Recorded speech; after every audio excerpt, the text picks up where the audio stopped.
Assalamualaikum warahmatullahi wabarakatuh.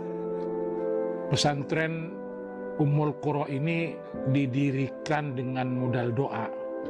Saat mendirikan pesantren ini, kami hanya punya uang Rp250.000.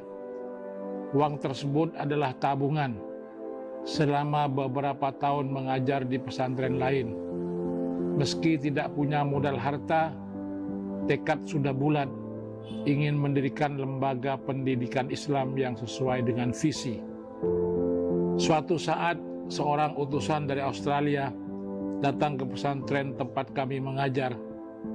Sang utusan mencari seorang ustadz yang pandai berbahasa Inggris, yang menawarkan pekerjaan sebagai pengajar agama di lingkungan masyarakat Muslim Australia.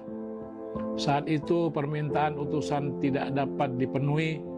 Tidak ada ustadz yang memiliki kualifikasi sebagaimana diminta. Kami sempat merenung, berharap suatu hari dapat memenuhi kebutuhan tersebut.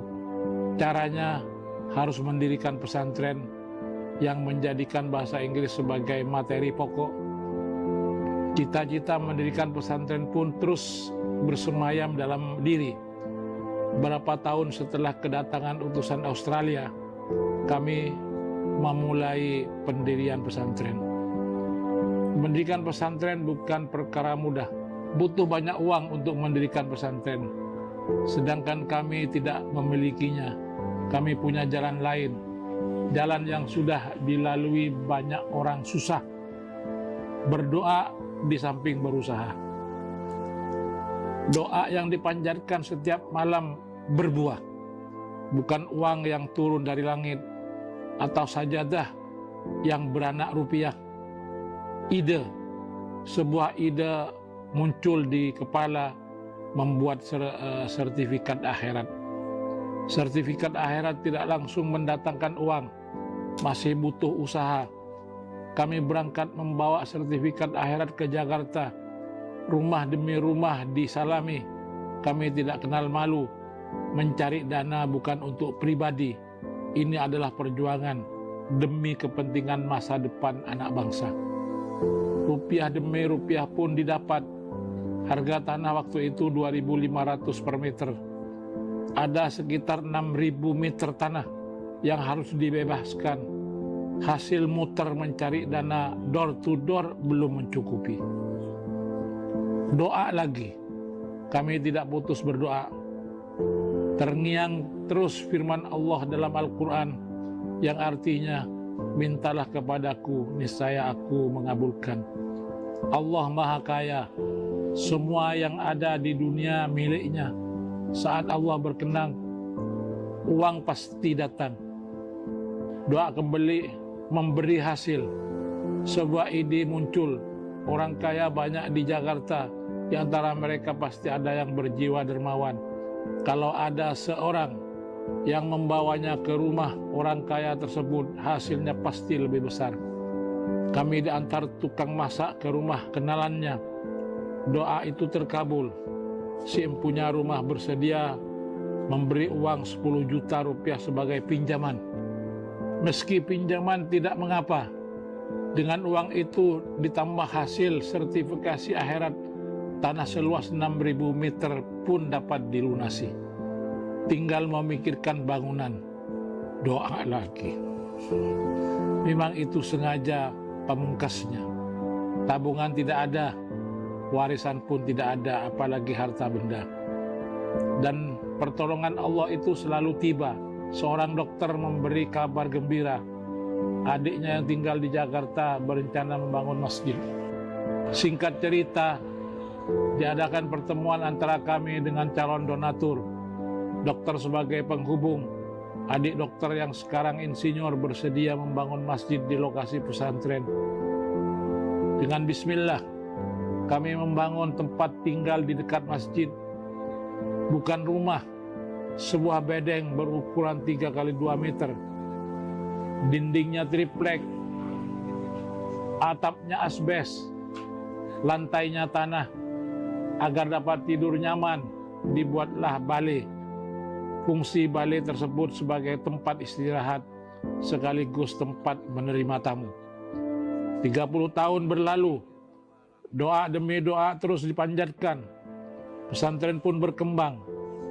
Tahun pertama hanya ada 20 orang santri yang mukim. Asramanya terbuat dari triplek.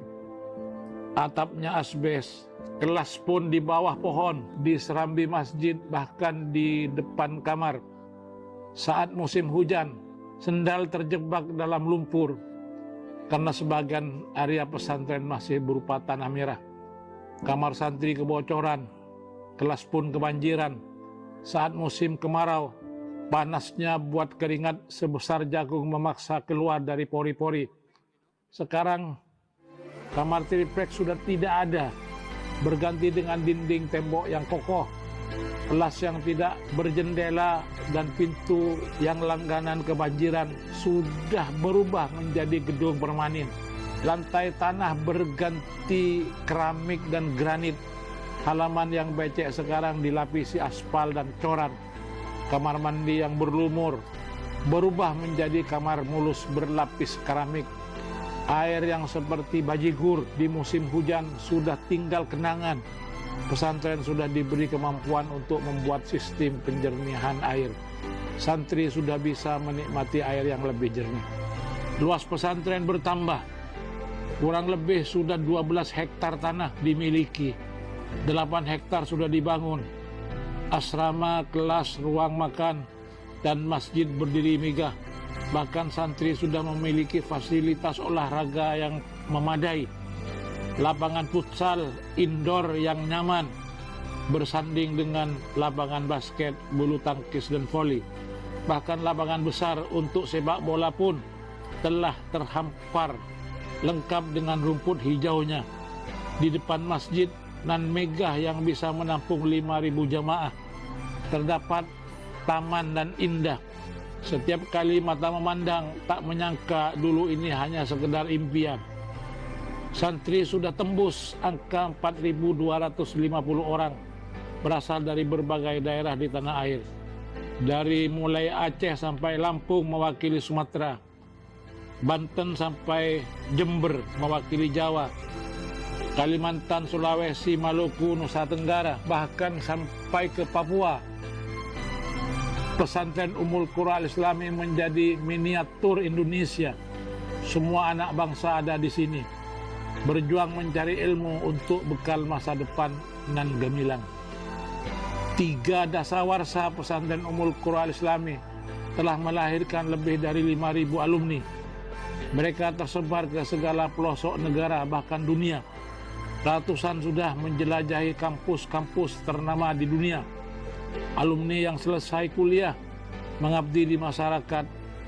Ada yang menjadi guru di sekolah, ustadz dan ustadzah pemimpin majelis taklim, kiai pendiri pesantren, dokter di rumah sakit, tentara dan polisi abdi negara, wartawan di berbagai media, dosen baik di perguruan tinggi negeri maupun swasta, sebagian bahkan menjadi pengusaha. Alhamdulillah, semua ini merupakan anugerah yang maha kuasa. Harapan untuk pesantren, kami menginginkan Institut Ummul Qura berubah menjadi university. Sekarang baru ada akademi kebidanan, dan akan datang kami mengharap akademi kebidanan disusul dengan fakultas kedokteran. Itu yang kami harapkan. Allah Maha Kaya, segala yang ada di dunia miliknya. Saat Dia berkenan, segalanya bisa ada. Kun fayakun. Selalu kami katakan pesantren ini ada berkat doa. Wallahul muwaffiqu ila aqwamit thoriq.